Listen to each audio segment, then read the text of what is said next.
Halo saudara dikasih Tuhan, kita ketemu lagi dalam Syafaat Malam GKI Gading Indah. Nah, saat ini nih saya sedang melakukan road trip ya, artinya perjalanan menggunakan kendaraan ya di jalan ya. Berarti bukan terbang dengan menggunakan pesawat terbang atau mode atau naik kereta misalnya, bukan ya. Saya jadi pergi ke beberapa tempat, beberapa kota dengan menggunakan mobil. Dan saat ini saya sedang ada di kota Surakarta alias Solo. Nah, ini kotanya Presiden Joko Widodo dan kemudian anaknya ya, Bapak Gibran yang nanti akan segera menjadi wakil presiden kita yang baru. Nah, ini kota Solo yang cukup apik, tapi tujuan utama kami ke sini ya tentu tidak lain dan tidak bukan makan-makan ya. Nah, ini dia perhentian pertama kami, sebuah rumah makan yang menjual sate kambing, tongseng, lalu tengkleng ya, pokoknya serba kambing. Dari luar kelihatan tempatnya kecil, tetapi begitu masuk saudara, besar juga ya, bisa menampung cukup banyak orang. Ini mungkin kalau full bisa lebih dari 100-an orang. Dan ini yang unik, makanannya terutama yang menggunakan yang dimasak ya, seperti tongseng, lalu tengkleng itu daging iga ya, yang terkenal di sini spesialisnya tengkleng rica-rica, jadi agak pedas, dimasak dengan anglo ya, kompor yang bukan menggunakan gas tapi arang ya. Jadi wah, baunya smoky sekali ya. Arangnya Anda lihat menyala-nyala dengan sangat seru sekali ya. Nah, tapi yang lebih unik lagi dari tempat makan ini ya, dari warung makan ini, setelah tukang masaknya memasak tengkleng atau tongseng ya, nanti Anda akan lihat apa yang akan dibuatnya dengan wajan yang digunakan untuk memasak. Setelah makanannya matang, wajannya dia lempar. Nah, dibuang? Bukan ya, nanti ada yang ngumpulin dan dicuci. Nah, ini dia tengkleng rica-rica. Wah, menggoda sekali ya, berkilauan begitu warnanya. Nah, tapi kalau anak saya yang besar, si Sergio, yang paling dia senangi, paling dia doyan tuh, ini dia sate buntel saudara. Ini dulu di Kelapa Gading ada, tapi sekarang seingat saya tidak ada lagi ya. Jadi ini pertama kali Sergio makan sate buntel. Lihat buntelnya itu segede kepalan tangannya. Wah, dia sudah berbinar-binar siap menyantapnya. Enak. Nah, sate sudah. Sekarang kita mau cari toko kue legendaris di sini, Pak Yus. Oke?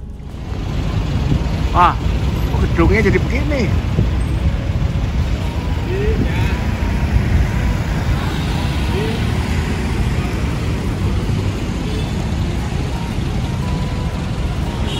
Tapi tokonya bukan di sini. Tokonya di sini.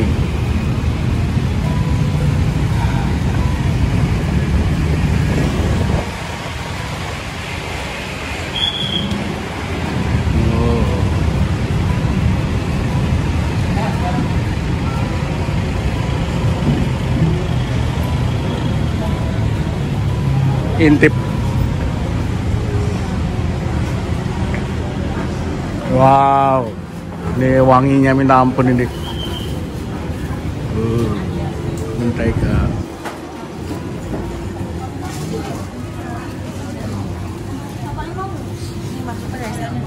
Bau ya Ji, wangi enak.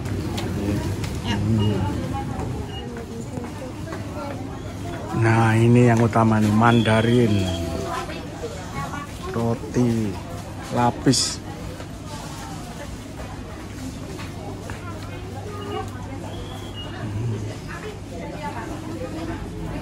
banyak juga snack lain. Nah, toko ini namanya Toko Kue Orion. Toko kue paling terkenal barangkali di kota Solo, saudara. Toko ini sudah cukup tua usianya. Kalau menurut plakat ini didirikan tanggal 23 Maret 1932 oleh dua pendirinya, Nyo Hong Yao dan Chan Gyok Nyo. Waduh, ya kalau Anda masuk toko ini, saudara, semerbak aroma butter itu luar biasa wanginya. Enak tenan. Nah, saudara, ini hasil berburu tadi ya. Nah, ini saya bukan iklan loh ya, saya nggak dibayar sepeser pun oleh ini. Cuman memang ini toko kue yang terkenal di kota Solo kalau Anda tahu ya. Ini isinya. Aduh, ini saudara. Oh, kita potong dikit aja biar Anda ngiler.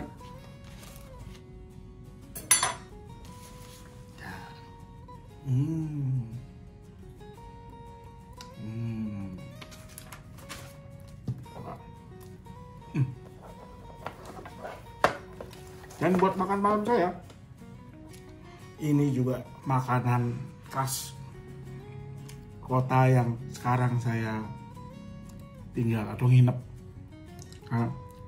Bukan Solo, namanya tahu gimbal. Jadi ini ada tahu, ada telur, lontong, toge. Lalu ini seperti bakwan ya, potong-potong, lalu disiram bumbu kacang.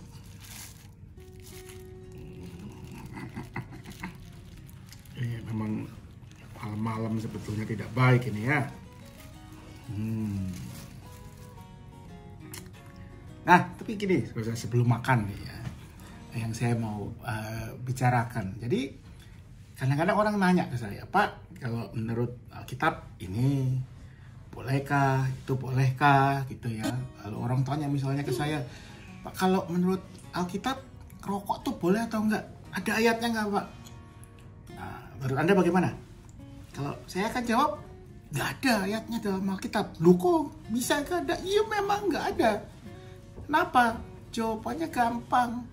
Zaman rokok diciptakan, Alkitab, salah ya, kebalik saudara ya.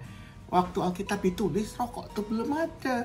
Rokok itu tembakau, itu asalnya dari Amerika Selatan, dari benua Amerika, baru kemudian abad 14-15 dibawa orang Eropa, diperkenalkan ke seluruh dunia.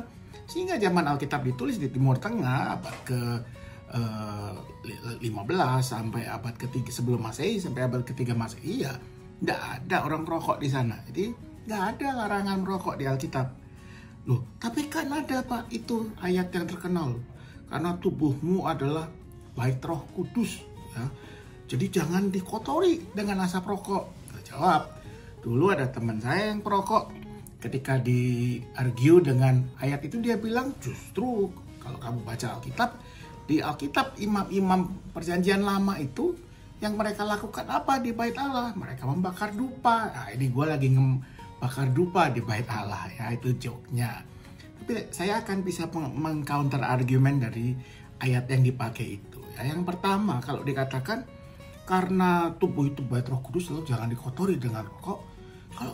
Kalau kita mau serius, jangan cuma rokok, saudara, tapi juga kolesterol ya, tadi sate kambing buntel ya, kolesterol, lemak, makanan seperti ini ya, kacang, lalu begini, kadar lemak tinggi, itu juga mengotori bait Roh Kudus sebetulnya. Nah, kalau begitu kita nggak bisa, nggak boleh. Nah, kita makan apa kalau jalan-jalan seperti ini? Nggak seru. Lalu yang kedua, kalau kita baca ayat itu tadi ya, bahwa tubuhmu adalah bait Roh Kudus, sebetulnya konteks dari perikop itu bukan bicara tentang rokok, bukan bicara tentang makanan, tapi tentang percabulan, tentang menjaga kesucian tubuh dari perbuatan-perbuatan yang tidak baik. Konteksnya itu nggak bisa kita pukul rata untuk semuanya. Dan yang ketiga, kalau kita mau memang menjaga kekudusan, kalau kita anggap tubuh kita ini adalah bait Roh Kudus, menjaga kekudusannya bukan cuma dengan nggak merokok, nggak minum alkohol, nggak makan yang asam urat, lemak dan sebagainya. Kalau mau benar, juga dijaga dengan misalnya tidak ngomongin orang lain, tidak gibah, ya. Tidak menghakimi orang lain, oh kamu kurang saleh, kamu kurang benar dan sebagainya. Justru kita harus lebih banyak melihat diri kita sendiri. Itu kalau mau konsisten menggunakan ayat itu. Apa yang mau saya katakan, saudara? Jangan kita dengan mudah mengambil ayat secuplik lalu kita menghakimi orang lain. Mari kita belajar firman Tuhan lebih utuh sehingga kita memang bisa mendapatkan prinsip-prinsip apa yang benar, apa yang harus kita pilih untuk kita lakukan dengan bertanggung jawab. Bukan cuma dengan mengambil satu ayat, keluar dari konteksnya, lalu kita pakai buat nembakin orang lain. Ya, itu berarti kita sudah menghakimi orang lain. Dan dengan demikian, kalau Anda lakukan itu, Anda juga sudah menodai bait Roh Kudus, tubuh Anda itu. Jadi, mari kita jalani hidup dengan santai, dengan tenang, tapi juga bertanggung jawab kepada Tuhan, termasuk ya menjaga kesehatan. Boleh nggak makan begini? Ya boleh, secukupnya. Ya, jadi saya makan ini nanti secukupnya ya saudara-saudara ya. Secukupnya, kalau adanya semangkok ya, semangkok gitu maksudnya ya. Ya begitu.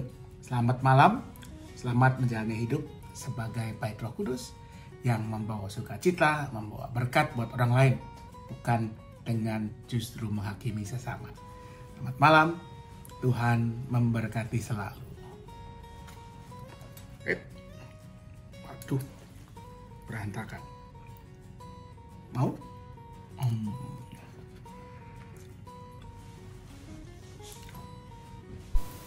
Mari kita berdoa.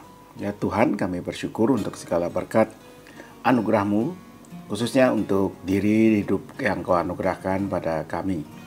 Maka biarlah hidup kami senantiasa menjadi sarana untuk menyatakan kemuliaan Tuhan. Bukan hanya lewat apa yang kami makan atau minum, tapi juga apa yang kami katakan, lewat apa yang kami perbuat. Bukan hanya ketika kami menjaga kesehatan tubuh kami, tapi juga ketika kami memang melakukan apa yang benar di mata Tuhan. Ketika kami sungguh lewat diri kami, tubuh kami boleh menjadi berkat bagi sesama kami. Ketika mulut kami membawa sukacita, gembiraan bagi orang-orang di sekitar kami, ketika tangan kami boleh menjadi tangan yang membantu mereka yang membutuhkannya. Karena itu berkati kami, mampukan kami agar dalam segala keberadaan kami, baik kami sebagai pribadi, keluarga, bahkan gereja, boleh menjadi berkat bagi orang-orang yang terdekat dengan kami, sanak saudara, kerabat, teman, tetangga, saudara dalam iman, dalam persekutuan gereja Tuhan, bahkan untuk orang-orang di sekitar kami, saudara-saudara sebangsa satu negara kami. Biarlah dengan seluruh hidup kami sungguh menjadi hidup yang membawa dan memuliakan nama Tuhan. Kami mau berdoa untuk setiap keluarga dengan berbagai pergumulan mereka, ekonomi, relasi, kesehatan, anugerahkan apa yang baik dari-Mu. Kami berdoa untuk mereka-mereka yang tengah bergumul dengan kondisi-kondisi kesehatannya, mereka yang tengah menunggu pemulihan, mereka yang tengah menjalani perawatan atau yang menanti perawatan. Tuhan yang sempurnakan semua yang dijalani untuk membawa kekuatan dan pemulihan. Kami mau serahkan hidup kami dalam istirahat kami malam hari ini, semuanya hanya dalam satu nama, Yesus Kristus, Tuhan kami. Amin.